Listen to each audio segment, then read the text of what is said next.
I am excited to introduce to everybody someone else who went on the inaugural journey, the gateway experience to Ghana. And like I said, I couldn't have asked for a better group of people to join me this first time. It warmed my heart. I mean, I think about it, every day. It's like, wow, I could have had a group that just gave me the blues and made it difficult, made me say, I never want to do this again. But that wasn't the case. I'm excited about just continuing with this. And Sherron Blanks was right there in the mix. She was there, and it was such a blessing to have her because she was able to have her own encounter. And so we're going to talk a little bit about that. So Sherron, how you doing tonight? Oh, I'm doing fabulous. I'm still basking in the glow of Ghana. Yeah. Now, what prompted you or your interest in Ghana? Why were you interested in going to the continent and then in Ghana in particular? Well, I've always wanted to go to Africa just to see for myself, to see, where I came from. Of course, I had no idea when I first started thinking about, exactly what country my descendants came from, but I knew it was Africa for sure. So, oh, and by the way, I have my African ancestry kit on the table, so I'm going to take it this Saturday. Oh, let me find out. I'll let Gina know too. That Gina will be excited about that because Okay. when you do that, that's going to be something. So, we'll talk about that in a second. So you got the African ancestry one. That's what's up. That's what's up. Yes. So, I was just curious. I wanted to see for myself. I know, what I've seen on the media, and it's always the same thing. Like some of the things that you mentioned in your post, you constantly see images of children with swollen bellies, starving, and just like it was just a place that was just destitute with no hope, and who would want to go there except for missionaries to rescue the people. So that's kind of like what, I've seen a lot growing up, or either you see a safari or Tarzan, that sort of thing. But right. I wanted to know for myself, what else is there? So to go and to see, of course, you see the areas where there is a lot of poverty and there needs to be infrastructure and just economic growth. But then you go to the side and you see it looks like Miami. Yeah. And so I was like really shocked. I'm like, wow, what is up with this vast contrast here?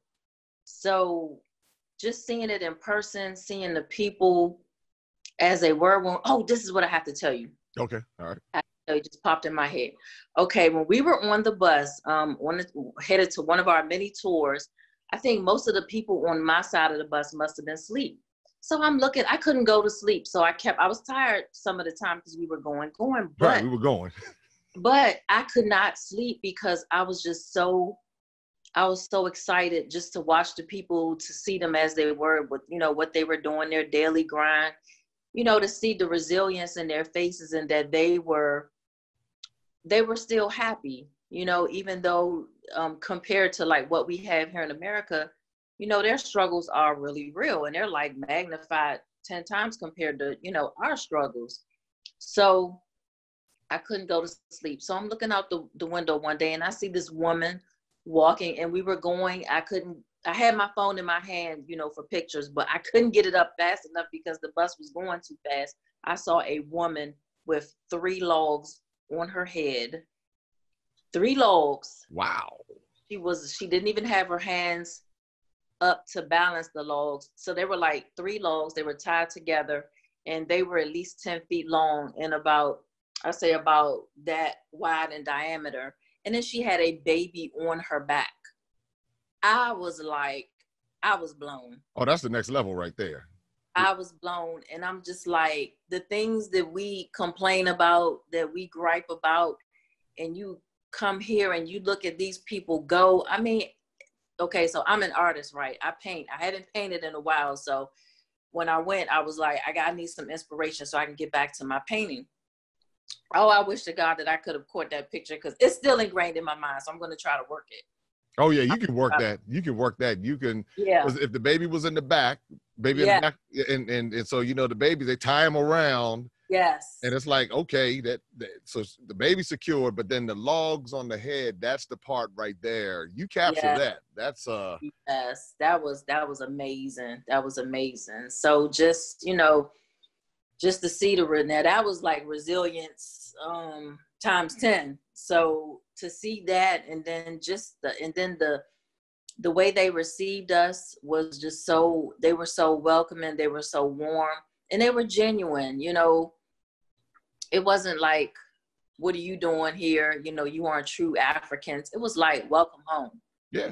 So I was really excited and glad to get that type of greeting. Yeah. How do you think coming back? Because I know when I went last year, and I think it's blown everybody's mind that like my first time going was like a year ago, and then now having been there 3 times and going back for the 4th time. How do you think it has impacted you since coming back? Because it's like this thing, for me, it's like it's always hitting me. I'm seeing things now, but so how do you think it's impacted you since after coming back? It's like I have a new lens that I'm looking through, and I see things so different now. And it's like things that I like brushed to the side before. I am just like, it's just really clear now. And so, and I have to be careful with it because I don't want to, I want to continue to learn and continue to explore and also continue to spread the word. You need to go to Africa. You need to see, where you came from. You need to take pride in where we come from, because we come from a strong and intelligent society of people. And our current society in the U.S., of course, they're going to go against the grain of, of that new way of thinking. So, my job now is, I can't remember the young lady's name. Victoria,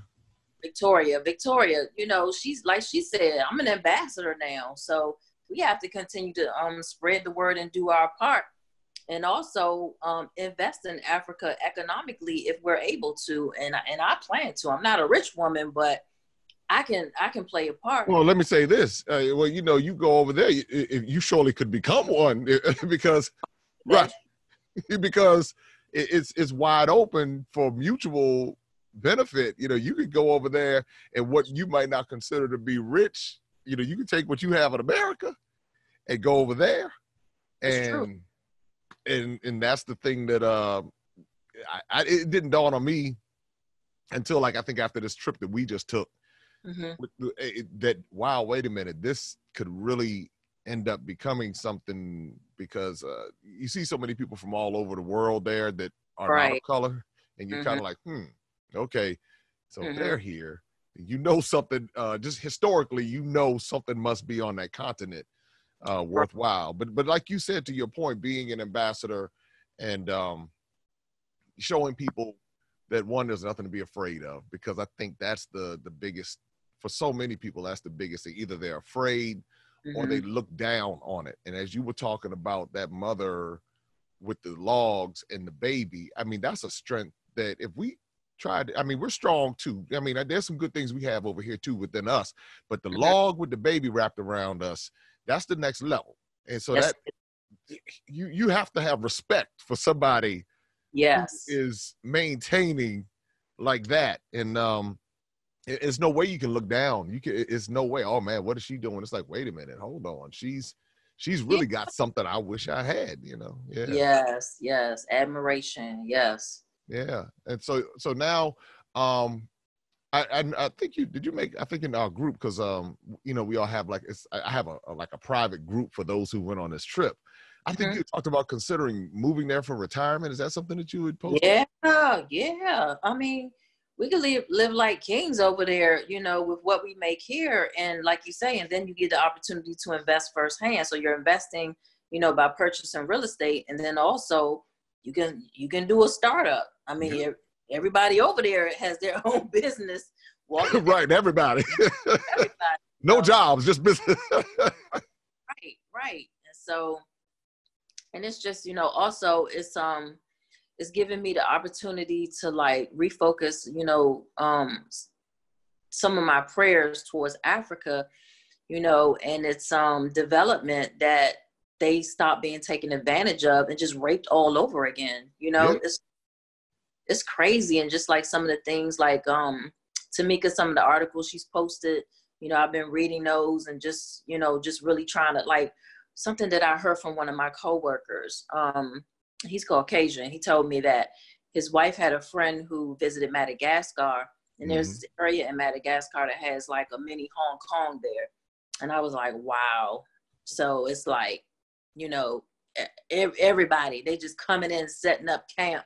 Oh, they are setting it up in such a way. And I mean, in their parts, like if you go down to South Africa and Cape Town, you'll find it where it's like England or America, and you go up to parts of Morocco, you know, of course, Northern Africa, and then but there are parts in Western Africa and then East Africa. I'm just thinking about Madagascar. I mean, there are places that and when we use the word develop, that's really the lack of, I don't know a better word for it, but they're developing these areas, and once again, you know, it's where either those who are native to the land are being excluded, and then those of us who were taken from the land are being excluded. Right. So it's kind of like double jeopardy. And so, but once we wake up and we see, wait a minute, first let's go introduce ourselves to the continent so that we're familiar with what's going on. But then, you know, there are opportunities, and that's part of what I'm doing. That's part of the movement that I'm leading, to get people to at least consider it, because now this is a deep statement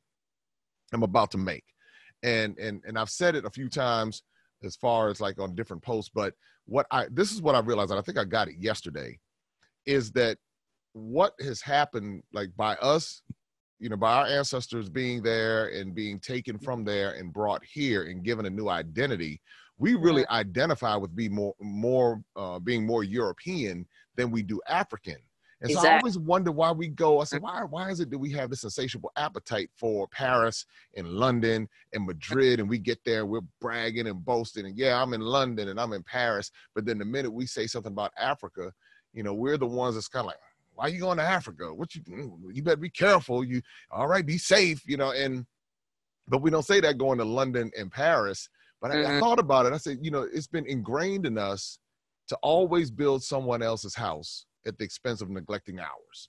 And so when you think about it, it's like we take our money right back to Paris, the very people who are now still there, raping and taking advantage of the continent. And so it's like, but we'll go back happily to go take the money to them, but then we'll frown about, you know, even going to visit Africa. It's like, no, I don't want to do that. I don't see the benefit in it. And when I got that one, I was like, you know, so that it inspired me to continue to, you know, to encourage people to visit. But then as I'm hearing you talk, it inspires me, because that's what I was hoping for. I was hoping, you know, that's why I just kind of say, hey, everybody, just observe. Whatever you all get is what you get. I just want you all to kind of see this, and you all get your own download. And so to hear this coming from you is really encouraging.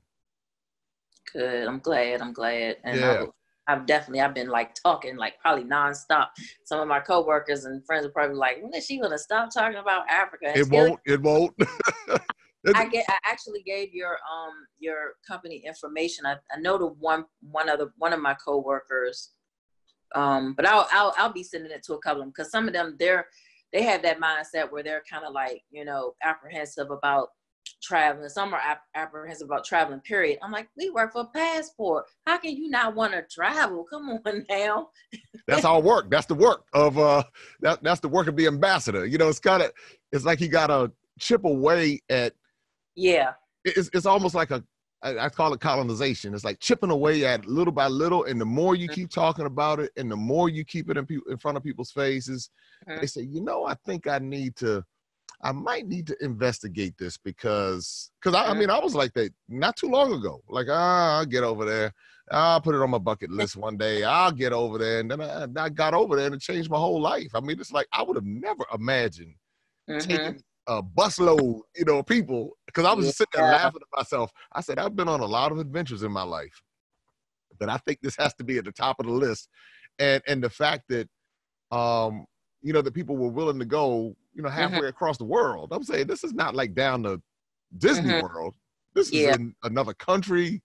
And just talking to everybody. I mean, and I'm glad that we're able to maintain a connection and a community in our group, Right. because it's as we're learning more. And I mean, you guys are plugged in to everything I'm doing, and then you all are plugging in other, pieces of information, and the group is maintaining relationships beyond the trip. So it's like I say, sometimes you just got to go with the flow and see what happens, but Yeah. I think that as you said it, you have you're the ambassador for your sphere of influence, and those who those who are supposed to go, however they get there, then they're going to do it. But at least now we're changing the narrative, and we're telling the truth. And yeah, exactly. And I got to give a shout out to your team on the ground in Ghana, to Nana. Oh yeah, the value, yeah. Yeah, Nana, Kofi, and Emmanuel. So they, they were like A plus. They were like looking out for us and made sure we were comfortable all the time. And they haggled for us. And the folks, they were trying to make their money. And yeah. So, and I'm not mad at them for it, but it was the whole thing. It was just like, it was the best vacation experience I've ever had. And it's more than just a vacation. It's the same thing that it is for you. I haven't made the types of moves that you've made since you visited for the first time, but it's just got my mind just like going in so many different directions. And I'm just like constantly thinking about Africa. And when I met a couple folks from Africa before I left, at the drugstore, Caribbean place I go to eat. They were like, make sure you come back and tell us. So I haven't had the chance, so I'm looking forward to that. I tried to catch the pharmacist, but he was busy. So he was like, come back at 9 p.m. I was like, oh, that's my bedtime. So I'm going to have to go and catch him at another time and tell him how much I enjoyed. I think he was actually from Ghana. So. Oh, okay. Yeah. So definitely going to go back and tell him how much I enjoyed it, and just, yeah. When I got back, I was looking for West African restaurants. Me too. Me too. I found a Nigerian place called Niger or something like that. It's on Old Branch Avenue, I think. Oh, okay. I'm trying to think. Is that over by the Shoppers? No. Send me the address. Yeah, I'll send it to you. Yeah, send me the address, because I would love to go check it out. I found one spot, the jollof rice was just a little too spicy for a brother. I was like, whoa. I was like, okay.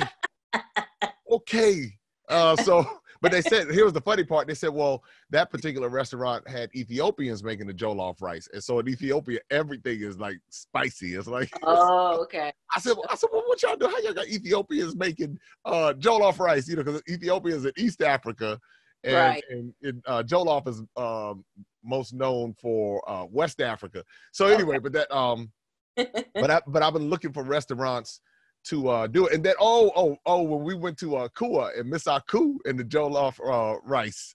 Yeah, that was really cool too. I mean, I think about all of that, and I just want so many people to have these experiences and for it to be able to spark something in their own lives, and you never know. I mean, like I said, I would have never known taking that trip would have turned into this. So I can't wait to see somebody from one of these tours, when they purchase their first property, or when they make their first investment, or when they do something, that's something that I'm really excited about. And I'm just glad to be a vehicle to help people, on this journey. So we really thank you and appreciate you for giving us that safe space to do that, because that was a perfect opportunity for me. And I was like, it would have been great for one of my friends to go, but nobody was, ready, or, whatever the reason, they weren't ready. So, or, time and whatever. So, I was like, well, I'm going to take a chance, and I'm going to let Jay hook me up. I think he does the perfect roommate. It was yes, all of that.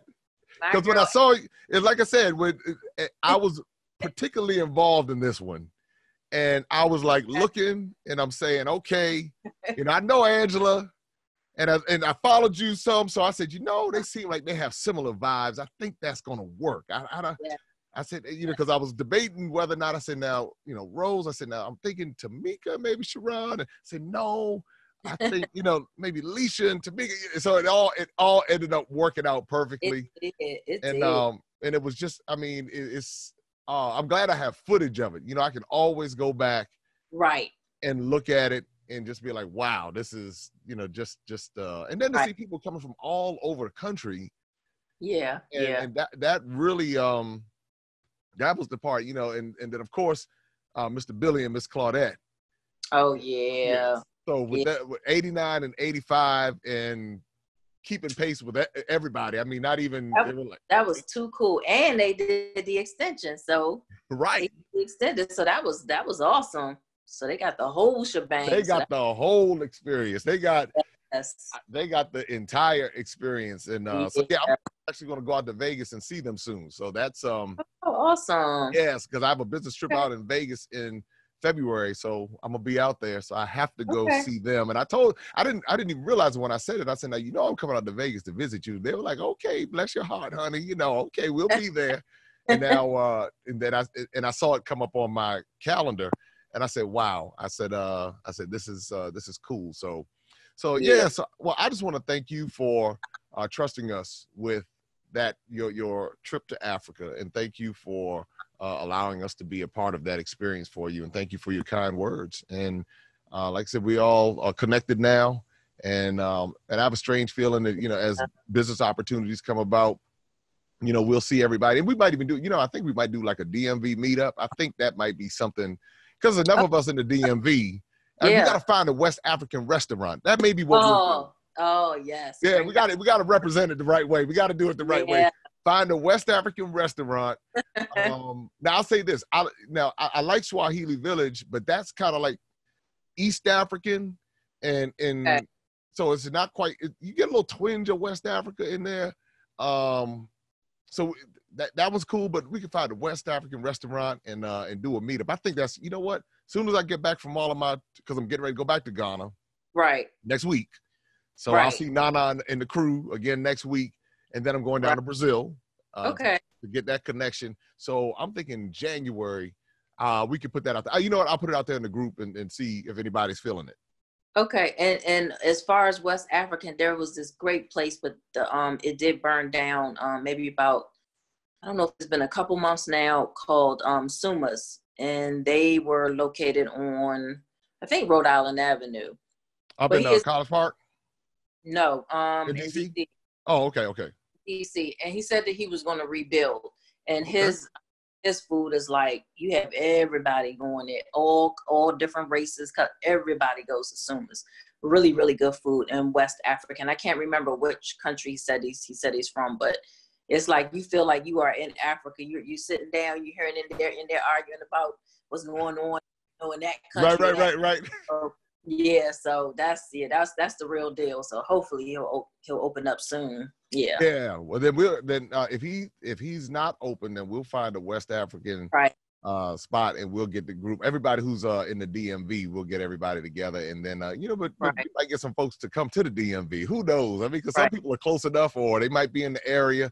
So we give everybody an opportunity to say, hey, if you're going to be in the DMV from that group, then we'll do that. So that's true.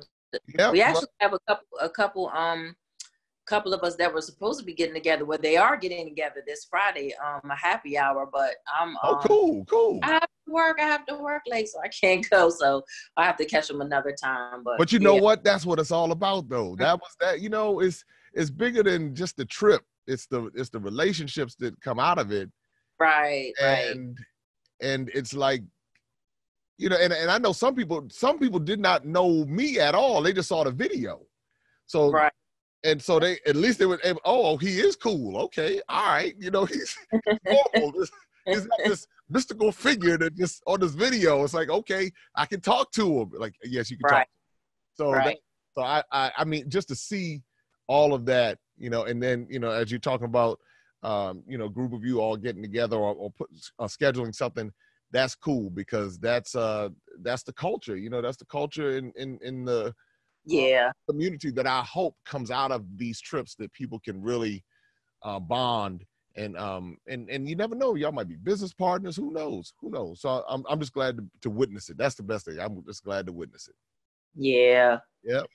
All right. Well, I thank you for sharing with everyone, and I thank you for just being willing to, again, travel with us and allow us to be a part of that experience for you. So, everyone, this is Miss Sherron Blanks, and she's one of the founding inaugural members of the Gateway Experience, part of the Maximum Impact Tours, and you heard it from her. There it is.